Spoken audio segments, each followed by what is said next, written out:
రోడ్ల మీదకి వచ్చారు జనమంతా. తీర ప్రాంతాలకి సునామీ హెచ్చరికలు కూడా జారీ చేశారు. భూకంప తీవ్రత రెక్టార్ స్కేల్ పైన 7.7గా నమోదైంది. భూకంప కేంద్రం కూడా భూమి నుంచి 10 కిలోమీటర్ల దూరంలో ఈ భూకంప కేంద్రం నమోదైంది. ఈశాన్య భారతదేశంలో కూడా ఈ భూమి ప్రకంపనలు సృష్టించినట్టు తెలుస్తోంది. మణిపూర్లో కూడా భూమి కంపించినట్టు తెలుస్తోంది.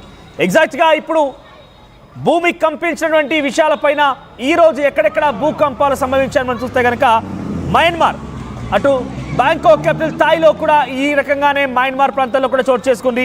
మయన్మార్లో 7.0గా ఎగ్జాక్ట్గా 12 గంటల 2 నిమిషాల సమయానికి భూమి కంపించింది. రెక్టార్ స్కేల్ పైన 7.0గా నమోదైంది. ఆ తర్వాత భూకంప కేంద్రం 10 కిలోమీటర్ల లోతులో భూకంప కేంద్రం నమోదైంది. ఆ తర్వాత 11 గంటల 50 నిమిషాల కన్నా అంతకంటే ముందుగానే మయన్మార్లో 2 సార్లు భూమి కంపించింది. మొదటిసారి 7.5 రెక్టార్ స్కేల్ పై నమోదైంది. దాంట్లో 10 కిలోమీటర్ల ఎత్తులో భూకంప కేంద్రం గుర్తించారు. ఆ తర్వాత మరోసారి మయన్మార్లో ఇదే రకంగా జరిగింది. 7.0గా రెక్టార్ స్కేల్ పై నమోదైంది. అక్కడ 12 గంటల 2 నిమిషాల సమయంలో ఎగ్జాక్ట్గా ఈ భూమి కంపించింది. సుమారుగా కొన్ని సెకండ్ల పాటుకు భూమి కంపించింది. ఒక్కసారిగా బిల్డింగ్లన్నీ అలా ఊగిపోయాయి. మనం చూస్తున్న విజువల్స్లో ఆ బిల్డింగ్కి ఆనుకున్నటువంటి కొన్ని ఫోటో ఫ్రేమ్స్ ఒక్కసారిగా అలా ఊగిపోతూ ఉన్నాయి. ఆ విజువల్స్లో మీకు కనబడుతుంది చూడండి. సెకండ్ బాక్స్లో ఆ భూమి కంపించడంతో రోడ్లపైకి వచ్చి జనమంతా పరుగులు పెట్టారు. ప్రాణాలు కాపాడుకునేందుకు అంతా కూడా ఒక్కసారిగా అటువైపుగా పరుగులు పెట్టదీశారు. ఇక ఇండియాలో కూడా ఎఫెక్ట్ కనిపించింది. ఉత్తరాఖండ్ చమోలీలో ఉదయాన్నే 5 గంటల 20 నిమిషాల ప్రాంతంలో 3.2 తీవ్రతతో భూమి కంపించినట్టు తెలుస్తోంది. 35 కిలోమీటర్ల దగ్గర భూకంప కేంద్రం నమోదైంది. సో ఈశాన్య భారతదేశంలో కూడా ఎఫెక్ట్ కనిపించింది. పెద్ద ఎత్తున భూమి కంపించినట్టు తెలుస్తోంది. అయితే యాజ్ పర్ రికార్డ్స్ ఢిల్లీలో కూడా కొంత దీని ఎఫెక్ట్ కనిపించినట్టు తెలుస్తోంది. According to national centre of seismology ప్రకారంగా 11 గంటల 50 నిమిషాల సమయంలో 10 కిలోమీటర్ల లోతులో మొదటిసారిగా ఈ భూమి కంపించింది. ఆ తర్వాత ఎగ్జాక్ట్గా 12:20 నిమిషాలకి, అంటే ఎగ్జాక్ట్గా ఒక 10 నిమిషాల తర్వాత 12:02 నిమిషాలకి మరోసారి భూమి కంపించింది. అప్పుడు కూడా 10 కిలోమీటర్ల లోతులో భూకంప కేంద్రం నమోదైంది. ఈ స్ట్రాంగ్ ఎర్త్క్వేక్ కారణంగా ఒక్కసారిగా అంతా అట్టుడికిపోయారు. భయభ్రాంతులకు గురైపోయి అంతా కూడా పరుగులు తీశారు. బ్యాంకాక్లో మనం దృశ్యాలు చూస్తున్నాం. ఆ హ్యాంగింగ్ లైట్స్ అలా ఊగుతూ ఉన్నాయి. భూమి కంపించడంతో హ్యాంగింగ్ లైట్స్, ఫోటో ఫ్రేమ్స్, ఇతర సామాగ్రి మొత్తం కూడా ఊగుతూ ఉన్నాయి. ప్రజలంతా ఒక్కసారిగా ఆఫీసులో నుంచి కిందికి పరుగులు తీసి రోడ్డు పైన అలా పరుగులు తీస్తూ వెళ్ళిపోయారు. బ్యాంకాక్లో ప్రకంపన కారణంగా పెద్ద ఎత్తున ఆందోళన కలిగిస్తోంది.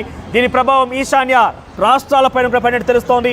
ఇందాక నేను చెప్పాను, మయన్మార్లో 7.0గా 11 గంటల 50 నిమిషాలకు ఒకసారి నమోదైతే 12.20 అంటే 12 గంటల 2 నిమిషాల సమయానికి మరోసారి నమోదైంది. ఒకసారి దృశ్యాలను చూద్దాం.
ఎంతలా అంటే ఈ భూ ప్రకంపనల కారణంగా అక్కడ ఏకంగా సునామీ వచ్చే అవకాశం ఉందంటూ కూడా హెచ్చరికలు జారీ చేశారు. ఒకసారిగా ఈ భూమి కంపించడంతో అటు స్విమ్మింగ్ పూల్స్ కానివ్వండి ఇతరత్ర ప్రాంతాల్లో ఉన్నటువంటి నీళ్లు ఒక్కసారిగా బయటికి తన్నుకొని వచ్చాయి. అయితే ఏకంగా సునామీ హెచ్చరికలు జారీ కావడంతో బ్యాంకాక్ ప్రజలు మొత్తం కూడా ఒకసారిగా అట్టుడికిపోతున్నారు, భయాందోళన చెందుతున్న పరిస్థితి కనబడుతోంది. తాజాగా ఈ 2 సార్లు భూకంపం నమోదవడంతో పెద్ద ఎత్తున ఆందోళన చెందుతున్నారు. బిల్డింగ్ ఒక్కసారిగా షేక్ అయిపోయాయి, నిలిచిన వారు నిలిచినట్టే ఒకసారిగా ఊగిపోయారు.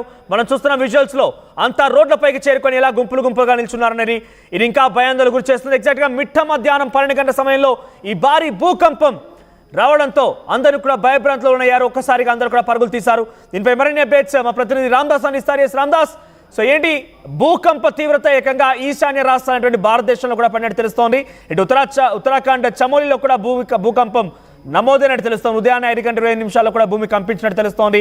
సో మయన్మార్లో వచ్చినటువంటి భూకంప తీవ్రత భారతదేశం పైన ఎలా పడింది, at the same time present ఇక్కడ మనం విజువల్స్ లో చూస్తున్నటువంటి ఈ తీవ్రత తాలూకా ఆ దృశ్యాలకు సంబంధించి అప్డేట్స్ ఏంటి? ఇది మాగ్నిట్యూడ్ ఇది 7.7 గా నమోదైంది. అత్యంత భారీ భూకంపం అని చెప్పుకోవచ్చు. యాక్చువల్ గా దీని భూకంప కేంద్రం వచ్చేసి మయన్మార్ లోని మయోవా సిటీ, అంటే సెంట్రల్ మయన్మార్ లో దీన్ని భూకంప కేంద్రంగా గుర్తించింది జర్మనీ జియో సైన్సెస్ సెంటర్. మొత్తం మీద భారీ భూకంపం అని చెప్పాలి. దీని ప్రభావం ముఖ్యంగా సెంట్రల్ థాయిలాండ్ పై భారీగా పడిందని చెప్పొచ్చు. బ్యాంకాక్ లో దీని ప్రభావం ఎక్కువ కనిపిస్తుంది. దీంతో ప్రజలంతా కూడా భయాందోళన చెందారు. ఇల్లు కార్యాలయం నుంచి బయటకి పరుగులు తీసి వీధుల్లో గుమిగూడిన పరిస్థితి కనబడుతోంది. థాయిలాండ్ క్యాపిటల్ బ్యాంకాక్ లో ఇవాళ సరిగ్గా అక్కడి లోకల్ టైం 1:20 అంటే సరిగ్గా మనకి ఇక్కడ 12 గంటలకు ఆ టైంలో భారీ భూకంపం అయితే సంభవించింది. ఈ భూకంపం మీకు ఇందాక చెప్పాను, రిక్టర్ స్కేల్ పై 7.7 మాగ్నిట్యూడ్, అంటే ఇది అత్యంత భారీ భూకంపం అనే చెప్పాలి. సాధారణంగా 7 దాటితే అది భారీ భూకంపంగానే పరిగణించాల్సి వస్తుంది. సో దీని తీవ్రత ఎక్కువగానే ఉంది.